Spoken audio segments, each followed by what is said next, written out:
Join us now for a candid conversation on this deeply personal and yet all too universal topic.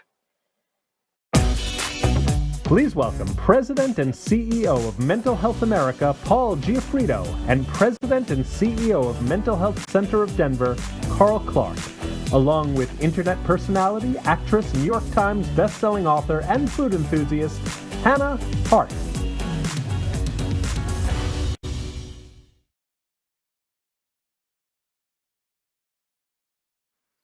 All right.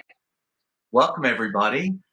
We have an exciting time this morning to talk about family members who had mental illness. And so I'm going to just jump right into it. And Hannah, could you just tell us a little bit about your experience with your mom? Oh, yeah, absolutely. Hello, I'm Hannah Hart. For those of you who don't know me, I am an online content creator, a best-selling author, and above all, the daughter of a woman living with schizophrenia, who I call Mom. So for me, as a child of a parent living with schizophrenia, we grew up in a household that was chaotic, but not in the way that would make you remove a child from a house right away. We were products of neglect. So that meant that our house was a very, very dirty growing up. And we just thought that that's the way our family was. As my mom got older and had more pregnancies, her illness got worse. At the time, we didn't know it was an illness at all. It ultimately culminated in my emancipation, my little sister going into foster care, and unfortunately, my mother's homelessness. That's when I stepped in. As a young adult, I inserted myself into her life to see if we could somehow make progress instead of repeating the same cycles over and over again. If she was arrested at 5150, she'd be in the hospital and then back out. And that cycle had been our entire lives until I got involved and started learning about other treatment options, which really, really changed our lives. So that's the long and the short of it, Carl. Okay. Yeah.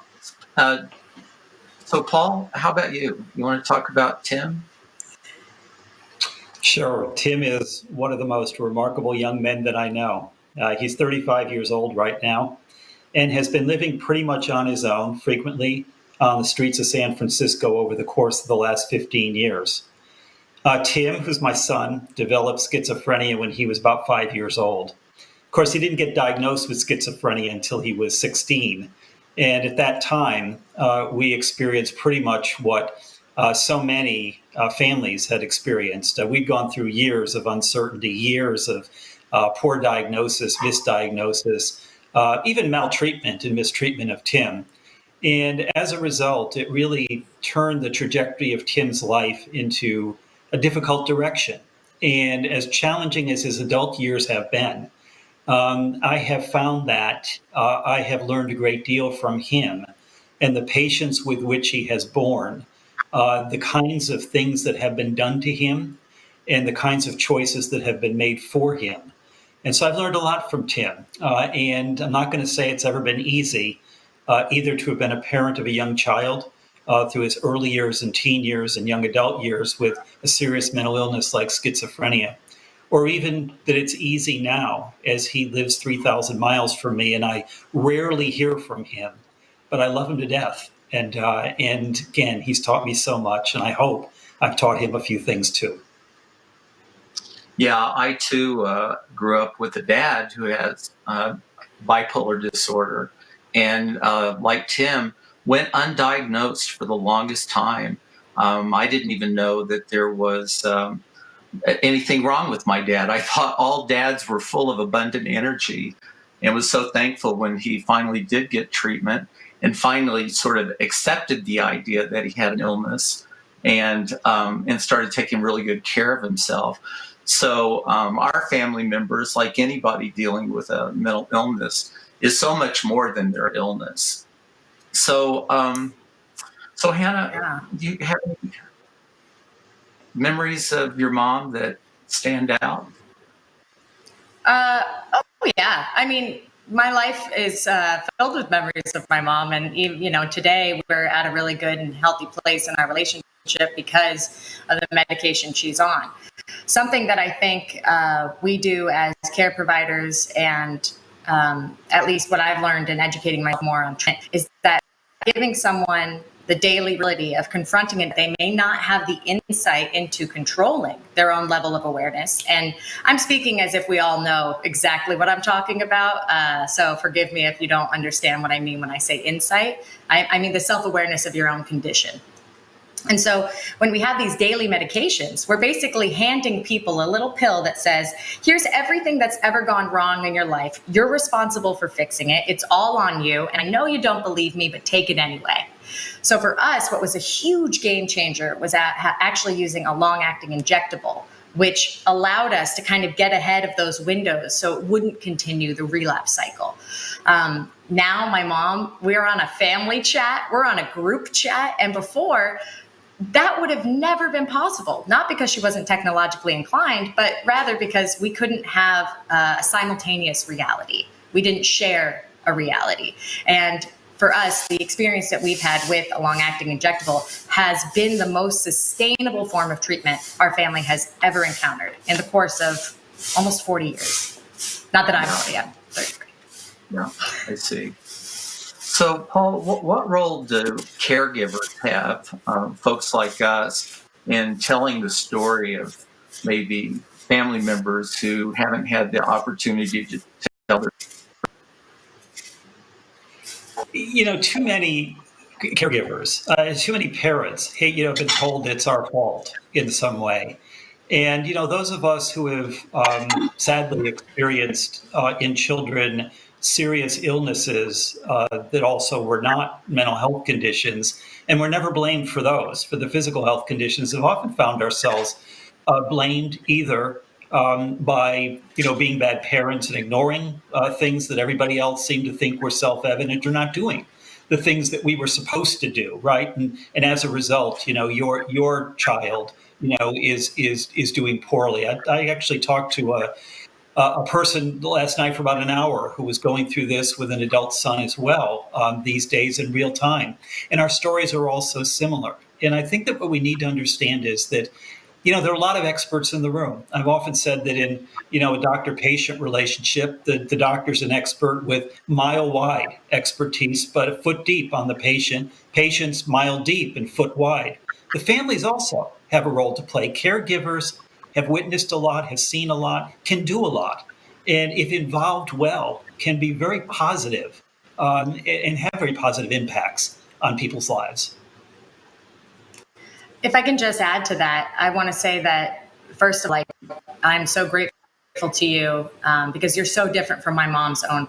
My mom's parents, when encountering a child illness, they chose to try and beat it out of her, which for those who understand how the brain works, sustained brain injury over a long period of time can actually worsen one's own psychotic predispositions.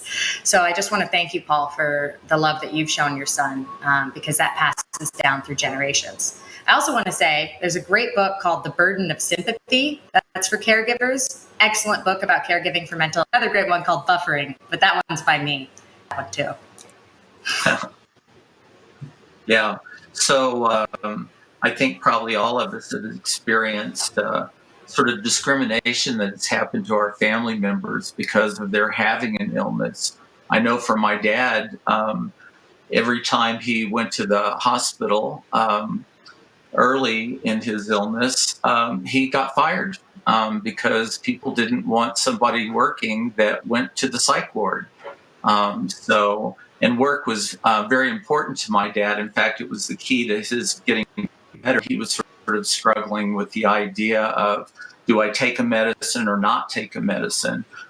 He sort of figured it out, got the insight I think he needed when he would be off the medicine and wind up in the psych ward again.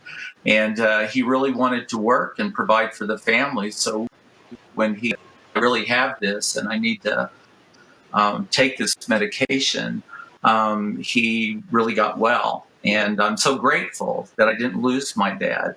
There's so many ways that we can lose family members when they're having an illness. So, so Hannah, is there anything when you think about your journey with your mom that you would change if you could? Well, just to speak to your point about discrimination, something that I found was that because my mom's a woman, often throughout her illness and throughout her treatment journey, it was, I think, described as hysteria or mood disorders or the emotional disorders, or, oh, she's having a nervous breakdown. Oh, she's a single mom. She gets stressed out. And really just kind of ignore the fact that here was a person suffering with a serious illness. We would never do a or something physical that we could see. But just because it's invisible doesn't mean it's not, which is ironic when talking about people who have visual hallucinations. In terms of what I would change, I would, I'm very, very happy in my life, but one who has endured the suffering. I mean, she has been homeless. She was homeless. This is all real and has a very long-standing traumatic effect on not only her, but the generations that follow. So for me, what I would do differently is that I would ask, well, it's hard. I was a child, so I guess I can't do anything differently, because the second I could insert myself into it, I took total control and pushed and pushed and pushed. And frankly, as a white person, it led to success for me. And I think that if we were people of color or Black people in America, we would not find that same success from persistence. Mm-hmm. Good point. So, Paul, your son was ill pretty early. What's the role of, say, teachers and providers in helping kids that might be experiencing an illness?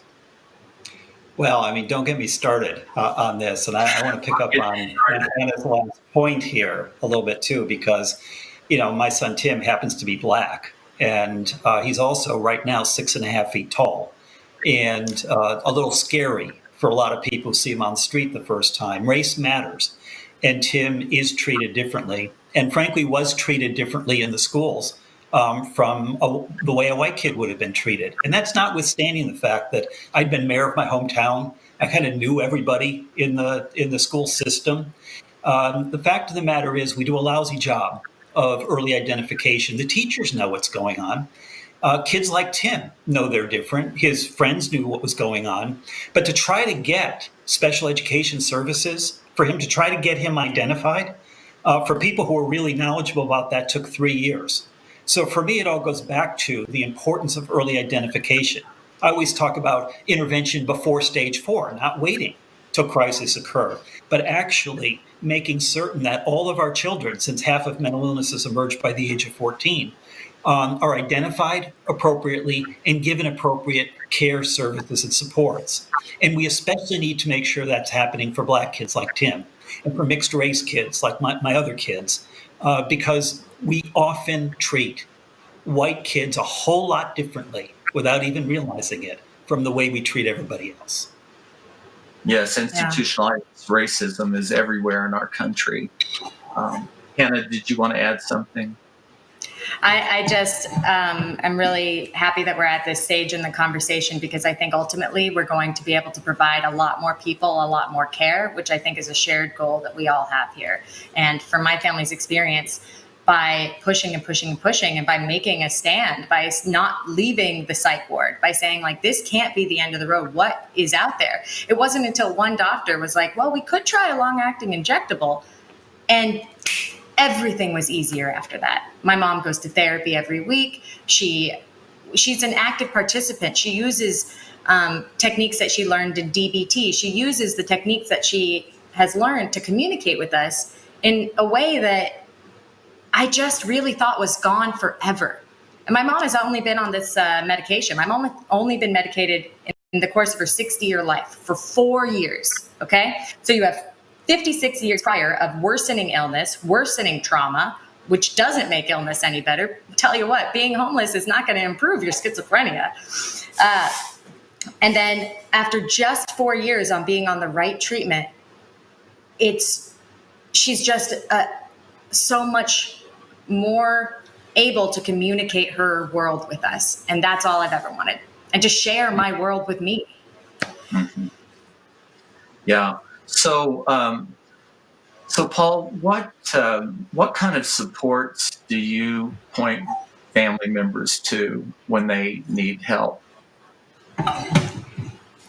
I like to point family members to other family members. And I think it's really important that people have people to talk to who really understand what they're going through. I mean, even though Hannah and I are the different generations, like child to parent and all of that, there's a shorthand that we understand. I mean, every word, every reference is something that I could relate to and remember and have seen. And I think it's really important for parents and family members, both, who have either been isolated in certain ways about this, or somehow been conditioned to believe that they're alone and don't have other people to talk to support them, to know that we really do. And even the stories about what works and what doesn't work. I mean, I don't want to turn this necessarily into an advertisement for, long-acting injectables, but Tim has done better while on a long-acting injectable as well now, even though he remains essentially homeless these days. And it's still very difficult for me to be in touch with him and to talk with him and all that. And that's important to me, that he's doing better and feeling better. But what I think is really critical for families to know is that you are being treated differently, than families would be of other physical conditions that family members have. You are not alone in what you are doing. It's really important to keep in touch with other family members. And like Hannah's done, it really is important to insert yourself into the process as best you can and as much as you can in order to advocate on behalf of your loved one. It does make a difference, but don't exhaust yourself in doing so. Yeah, I feel that. The boundaries, yeah, exactly, Carl. You and I are on the same page. When caretaking for a loved one, and I can only speak from the perspective of a parentalized child, you have to have a healthy boundary of what you can and what you can't do.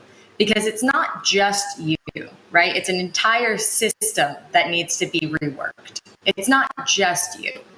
But you can still try to the extent that helps you. And you have to take care of yourself afterwards. When I got my mom off the streets and into an apartment, I wasn't medicated then. And that apartment turned into a really unsafe living space, not only for her, but for the people in her building. There were cobwebs, spiders, cockroaches, just absolute filth, just what people create when they're severely mentally ill.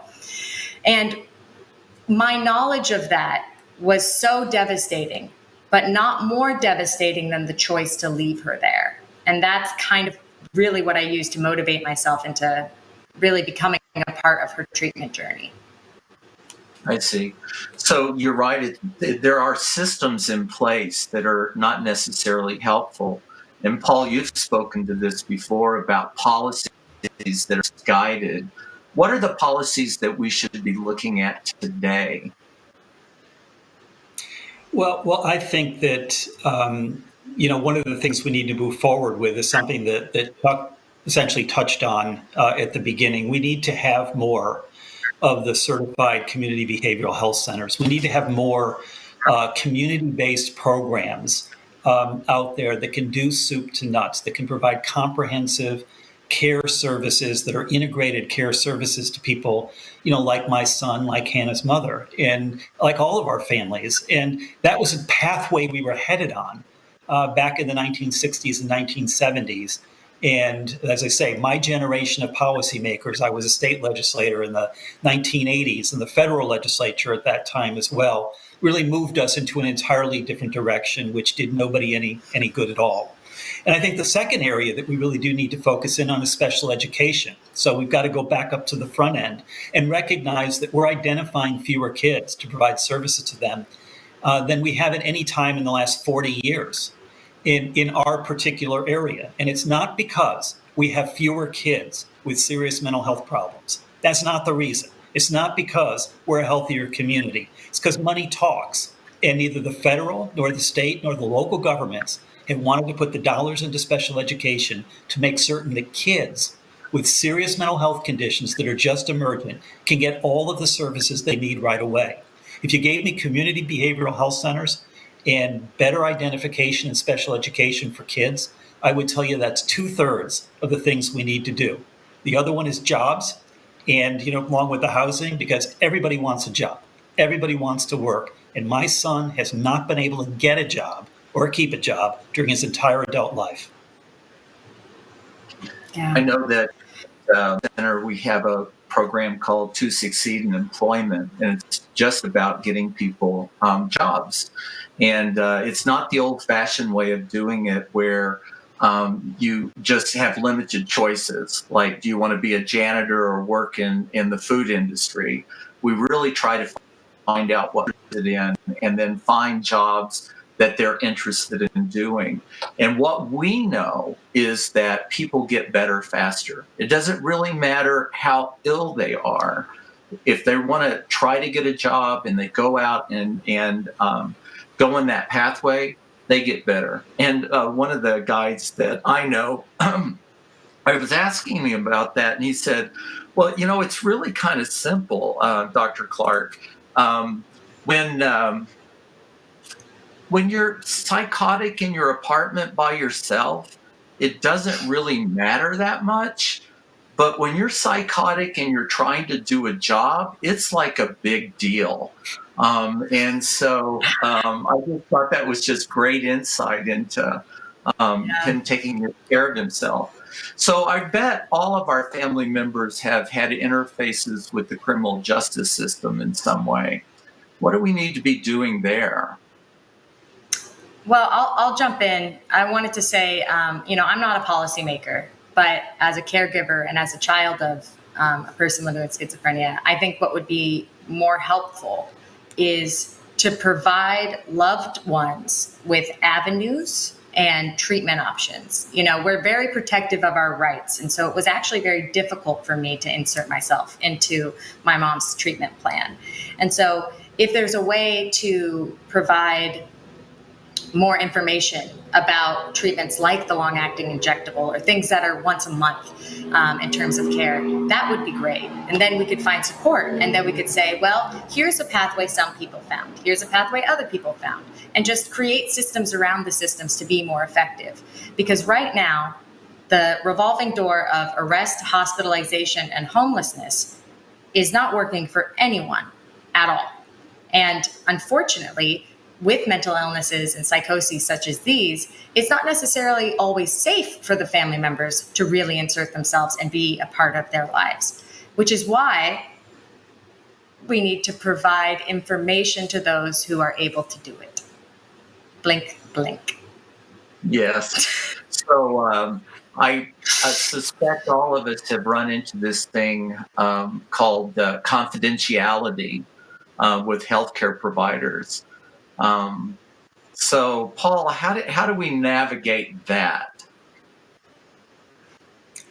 Well, let me first go back to that one part of that revolving door that Hannah brought up, and that's the last one that we were talking about, which is the criminal justice side, because they're not integrated and their information is not integrated and everybody else is. And so the care in most areas of the country still remains totally disintegrated and not linked to care that people receive in the communities at all. My preference would be, and it's not a radical idea, would be to take the sheriffs, take the jails out of the care delivery system entirely. Reason I say that's not a radical idea is that was first being advocated in 1913 by Clifford Beers and his associates, the leaders of the modern mental health advocacy movement. But moving along to the issue of privacy in particular within healthcare delivery systems, I think it's a problem that we've got too many conflicting rules and regulations.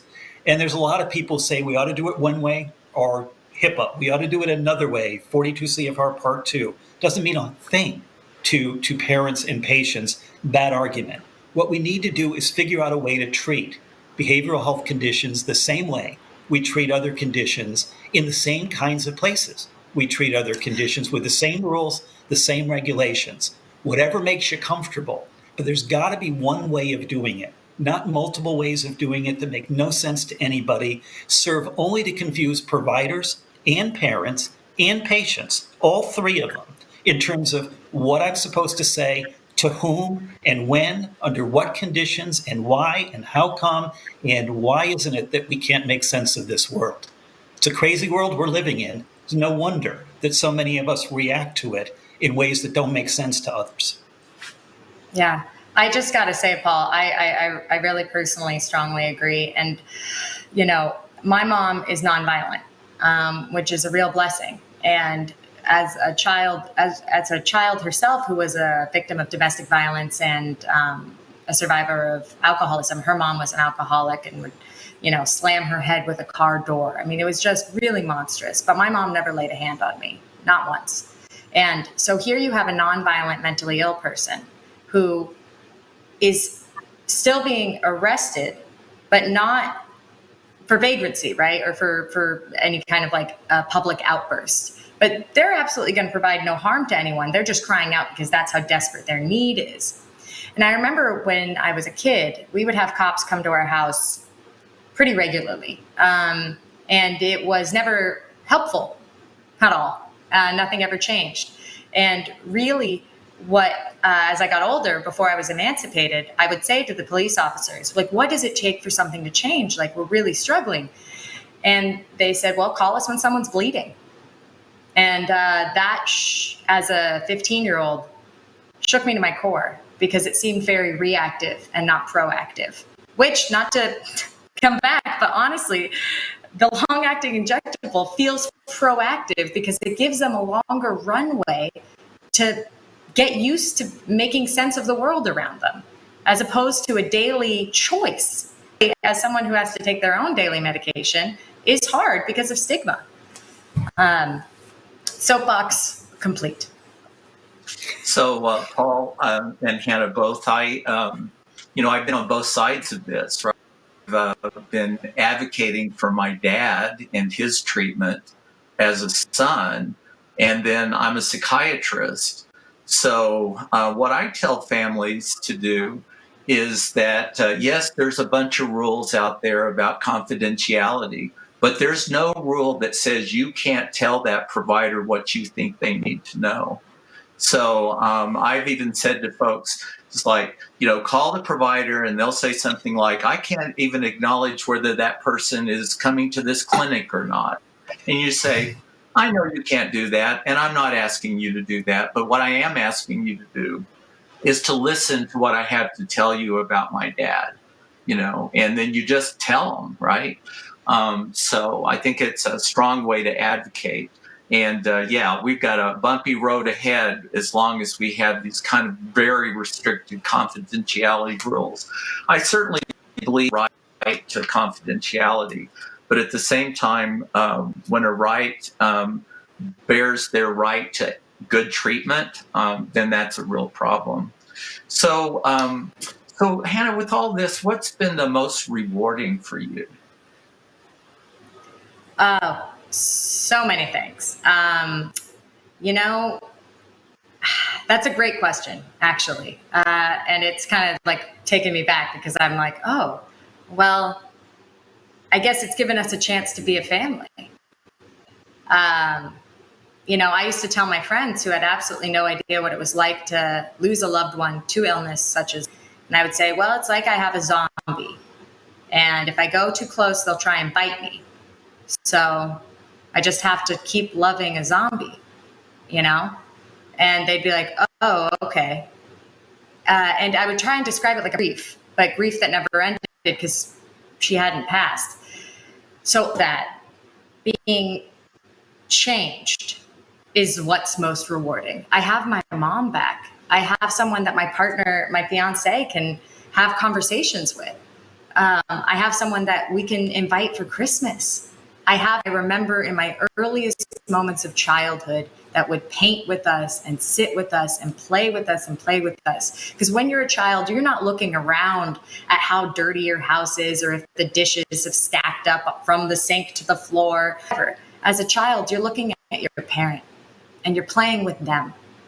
And those memories are what drove me to make sure that my mom wouldn't die in a way that was so unfair to her when she had been so loving to us. So that's what's most rewarding, the chance of life. Great. So we have a lot of caregivers that are watching us right now.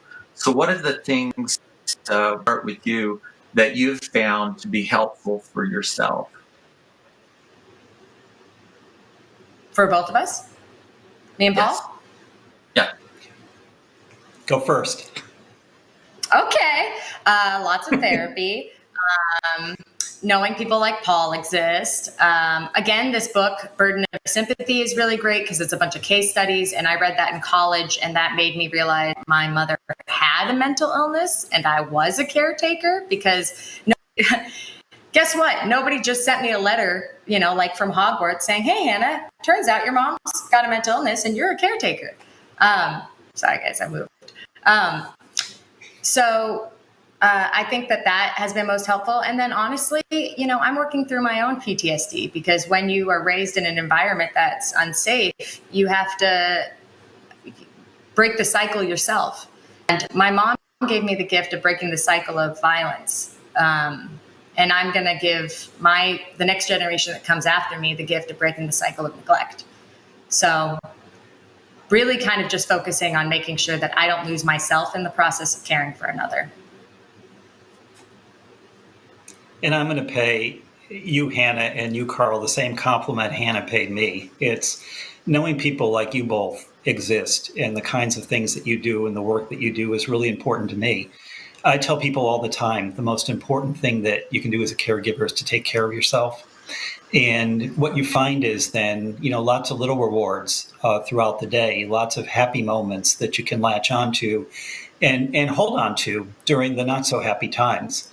There was always a new normal in my house too, from the day Tim was around. And we didn't know what it was for the longest time because it was just the way, we thought families were. And it's just the way we were told that, it was our fault, in a certain way, that this is what you're doing, to your kid, or this is, what's happening to them as a result of you. But, for me, it's always been the opportunity to just go and take a run, to play my accordion, which is actually sitting very close to me right now. And I often say to people that, that relaxes me and makes me feel good. It wouldn't do that for everybody, right?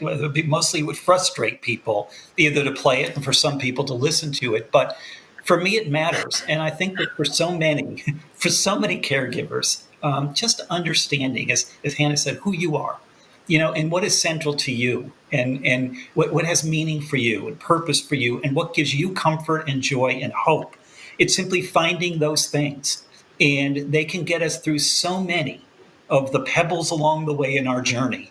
And honestly, at this stage in my life, I feel like, on balance, all of these bad things that have happened to Tim, all of these bad things that have happened are just that. They're just pebbles. And that's what he's shown me. He's come through it all with a certain joy and hope and patience. And I've learned a lot from him, not the least of which is humility. Yeah, I'm so grateful that my dad was not successful when he tried to kill himself because he was so much more than bipolar disorder. He was a great dad, in just so many ways. So one of the things that my dad said is that, I think I had this when I was a kid, but that was a time period where people didn't think kids had mental illness. But he wondered how different his life might have been had somebody intervened early in his life. So, Paul, you do a lot of work in this area. What do we need to be doing differently in the schools? I think we should be screening everybody. The U.S. Preventive Services Task Force recommends annual or regular mental health screening for all of us over the age of 11. And I think that every school child should be screened as frequently for mental health conditions as they are for vision or hearing or oral health considerations. It's not that we want to turn schools into places where all the therapy and treatment needs to be given. But if we did that, we'd give kids a fighting chance, same way we do for kids like me who are vision impaired or other kids who are hearing impaired. And originally that was discovered when they were in school. So I just think that teachers know a lot. They know a lot more than they're given credit for. Students know a lot more than they're given credit for, as do parents.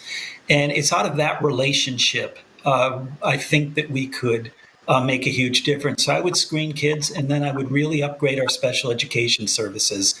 I know it's expensive. I know it's hard. I know that policymakers don't like hearing talk of billions of dollars, but that's how much they've been shortchanging our kids. And they shouldn't be doing that anymore. And they shouldn't even be threatening it in weeks like this as they have to withhold special education money from school districts that are just trying to keep people safe. We need to go in the other direction and really understand what it means to invest in our kids and families. So that's where I'd start. Great. So we have a bunch of questions that are coming from our viewers.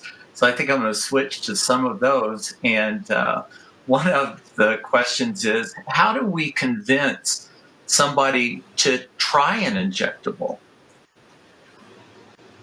That's a great question. I guess that the standpoint is, are you talking from the perspective of a family member, caretaker, or someone providing care to someone seeking help? I guess that I can only speak from the perspective of how I did it and as a family member. And it was having that, I guess it was a two-stage process, and I'm just going to try and summarize this quickly, but it's a lot more complicated. If you want to learn the nitty-gritty of exactly how I did it, I wrote a book called Buffering: Unshared Tales of a Life Fully Loaded, describing the process of getting my mom the help that she needed. So all of the nitty-gritty details are in that book.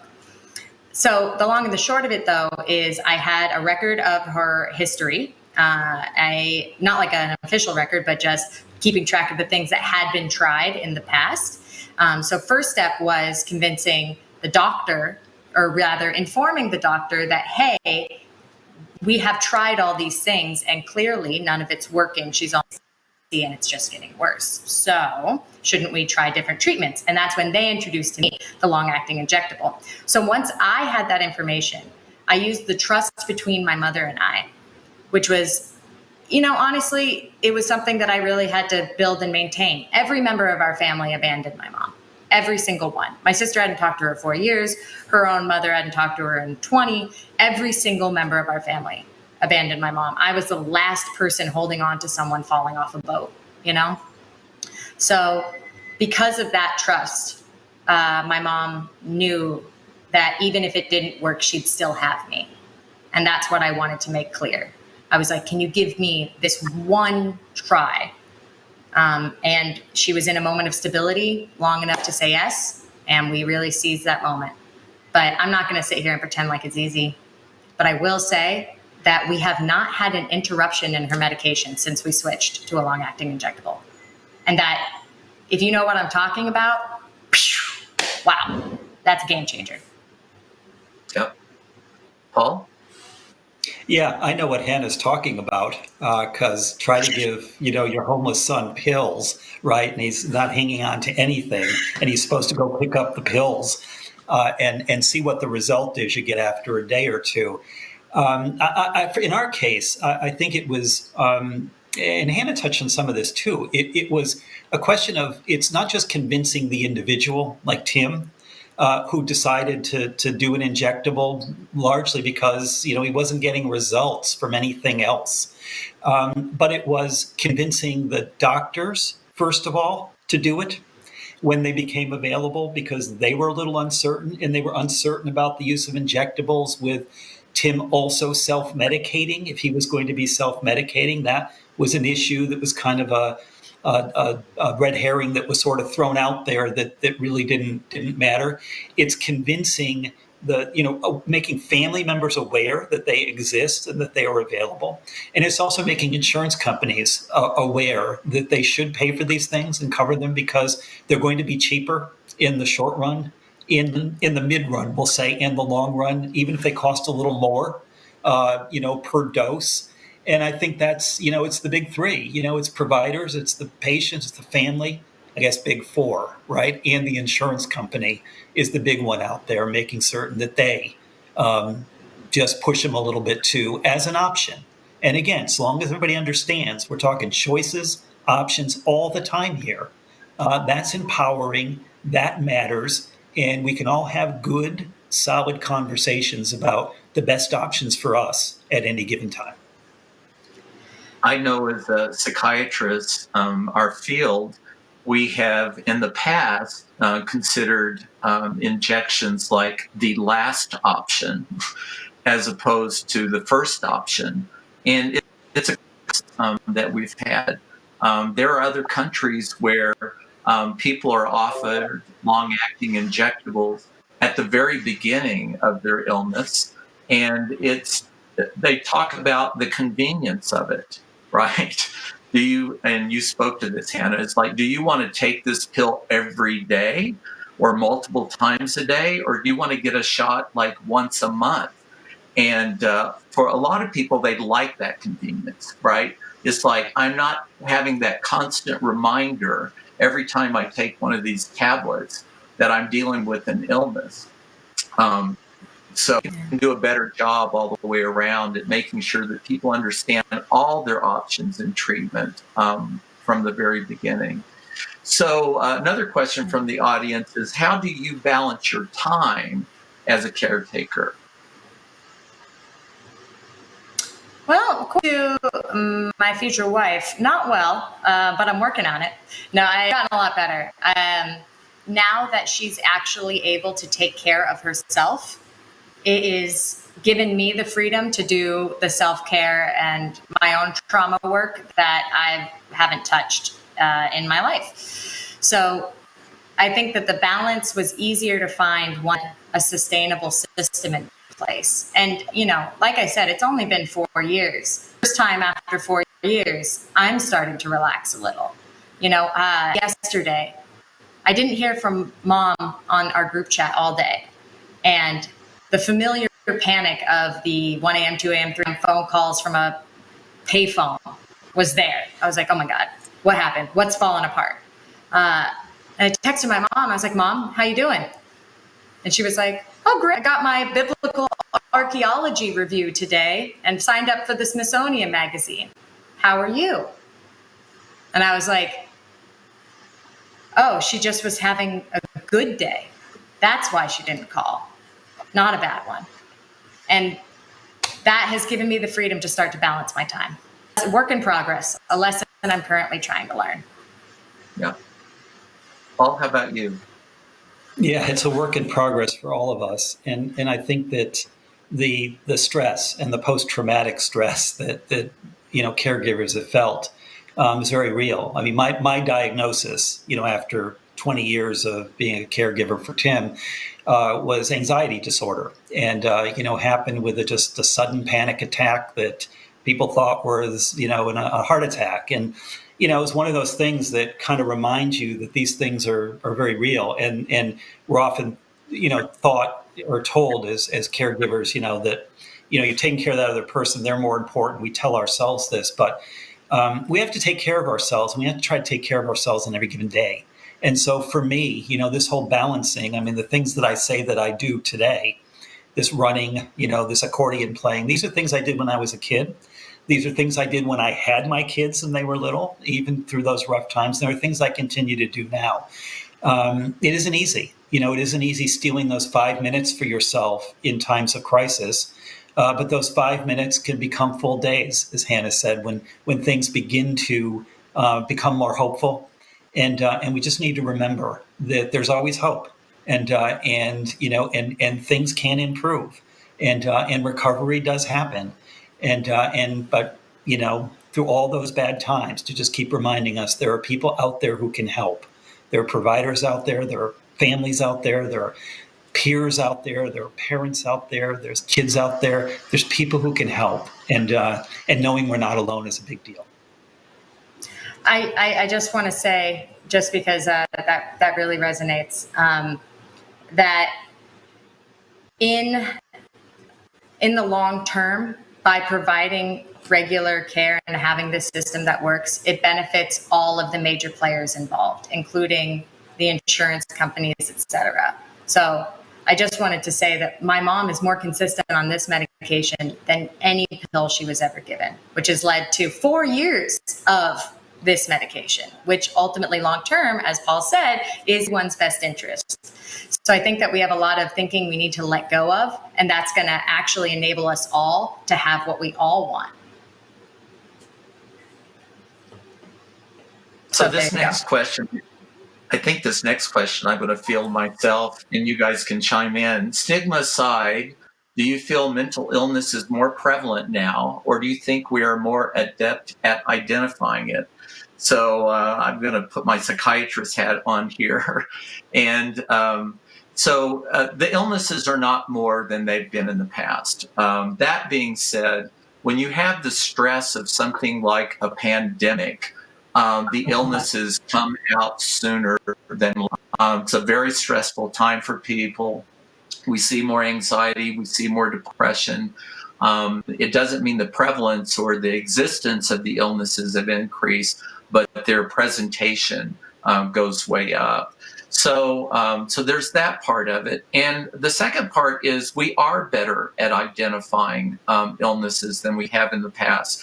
And I think a part of that is folks like on this panel who are willing to tell stories on behalf of their family members and to share that these illnesses actually are common.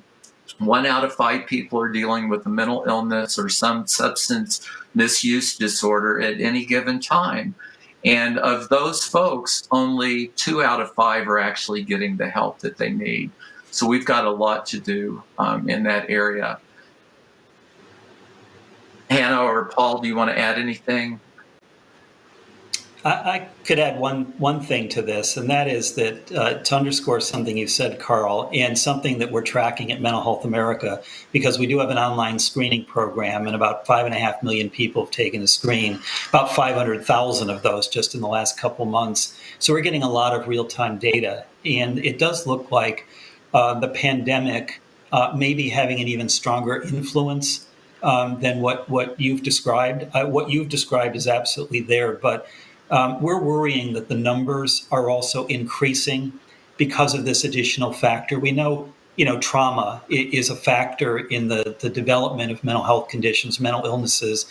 And we're seeing right now in our screening data, not only spikes in anxiety, moderate to severe depression, we're actually in the last couple of months seeing some real spikes in psychosis. And so we have a concern that it may be that, yes, they're presenting more quickly in people in whom they would have presented anyway, but that they also may be presenting in people in whom they may never have gotten to that level that may be a clinical level too. So just something to keep an eye on. There are too many people with suicidal thinking or self-harm thinking right now that makes me want to not be overly cautious in saying that there may be a time like this, maybe a time where the actual percentages of people with mental health conditions, including serious ones, increase. Yeah. Upvote. I agree. I think so. I know for myself personally that, I've done a lot of work from the neck up in terms of my own therapy and my own journey, but the veil being pulled back about so many systems and the reality of the pandemic and how we alone have handled it has really resurfaced the feeling in me of helplessness and feeling like as a child of an adult living with schizophrenia, it's very familiar to feel like the world around you is unsafe and outside of your control. And that has brought up a lot of stuff for me personally. So I think that we're all, we all, even as caretakers, providers, everywhere we are, need to focus on surviving this the best way we can and doing the most we can a priority. Thank you. So we've got a bunch of questions left and we're out of time. This has been a great conversation. I greatly appreciate it. And something that we do know from research that I'll share with everyone is that loving kindness meditations actually help with compassion fatigue and with burnout. It's good for providers, it's good for family members, it's good for everybody, frankly. And it's really easy to go online, just look up loving kindness meditation. It's very good and it will help recharge you. So Hannah and Paul, thanks a lot. And with that, I'll turn it back over to our master of ceremonies.